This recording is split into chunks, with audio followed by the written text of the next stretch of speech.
Bonjour tout le monde, bonsoir tout le monde.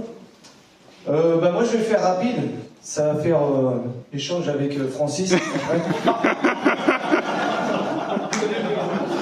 Je sais pas si ça te va comme ça, tu gagnes une ou deux minutes. Donc bien sûr que nous, localement, on apporte notre soutien. Et nationalement, bien sûr qu'on apporte notre soutien à un programme, à un vrai. Et nous, la CGT, mais aussi intersyndicalement, on est là pour le progrès social.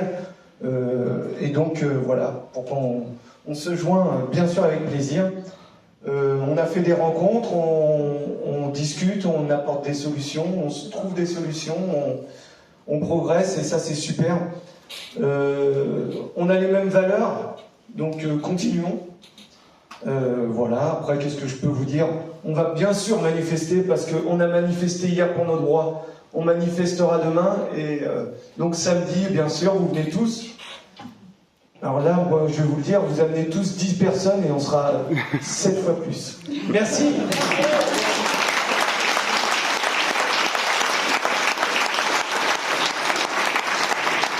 Merci beaucoup Jean-Baptiste. On va continuer avec la LDH, la Ligue des droits de l'homme, et Fabienne Grancy.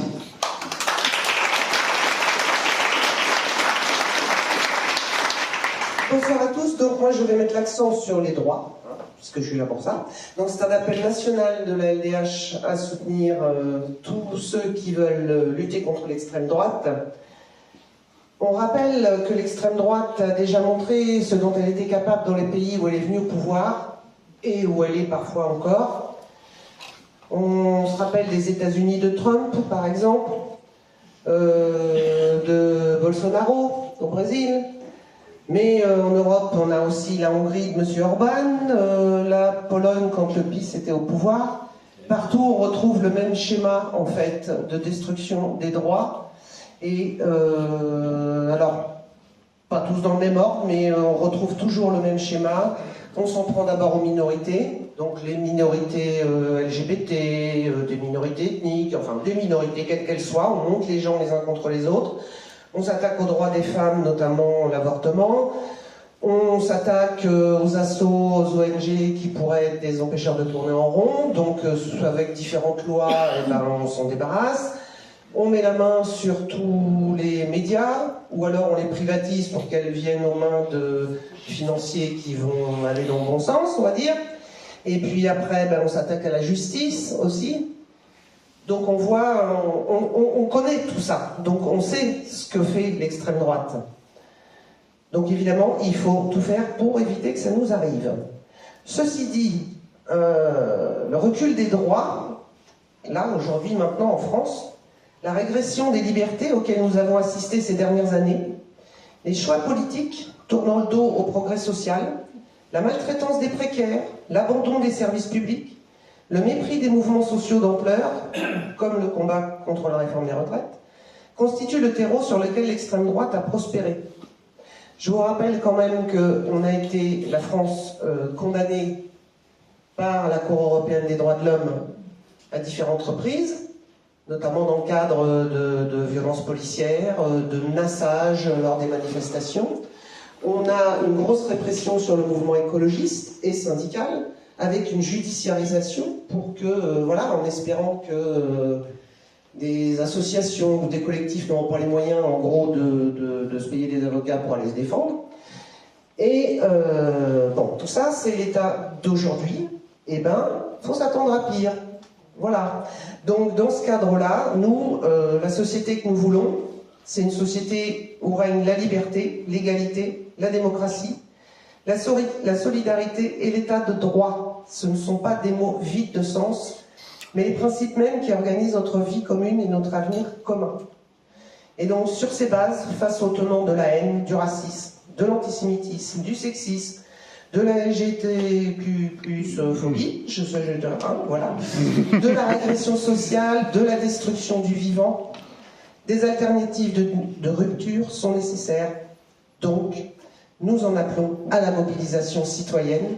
Cet appel a été lancé par donc, la LDH au niveau national, mais comme le disait Dorine aussi, sont joints à cet appel des syndicats, des associations, etc., etc. Donc voilà.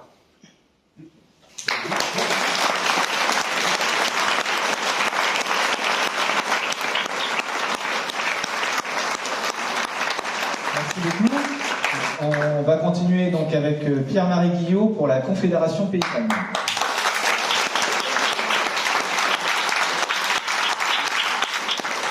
Bonsoir à tous.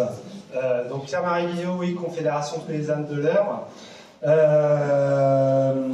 Comment dire, depuis les années 80, l'agriculture subit, comme dans beaucoup de secteurs, les politiques ultralibérales.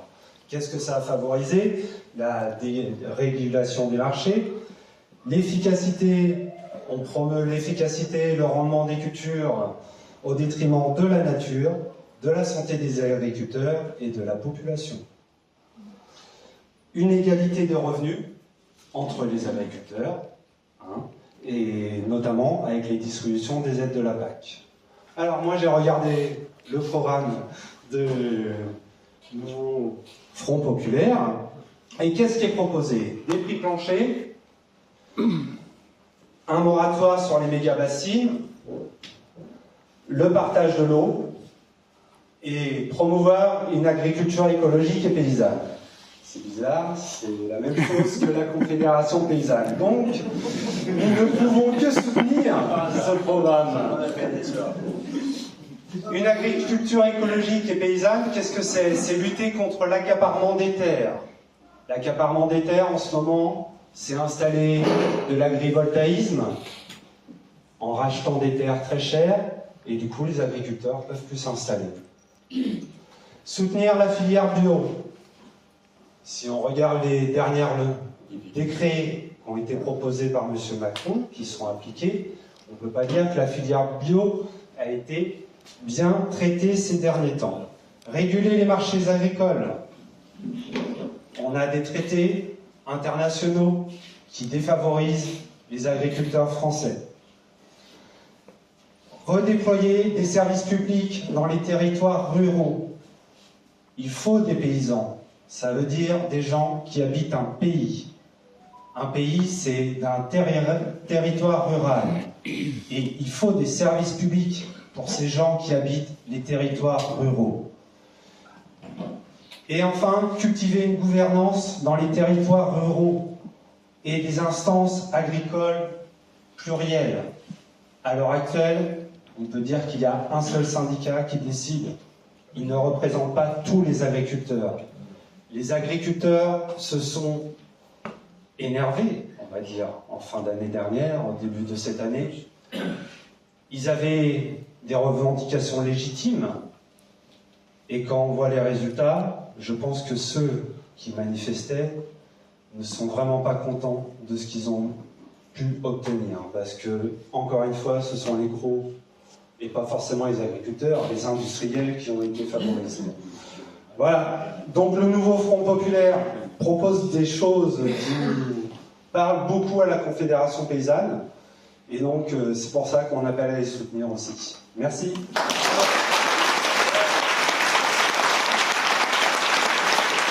Merci beaucoup Pierre-Marie. On va continuer avec donc l'association ANDA et Nicole Lolivier.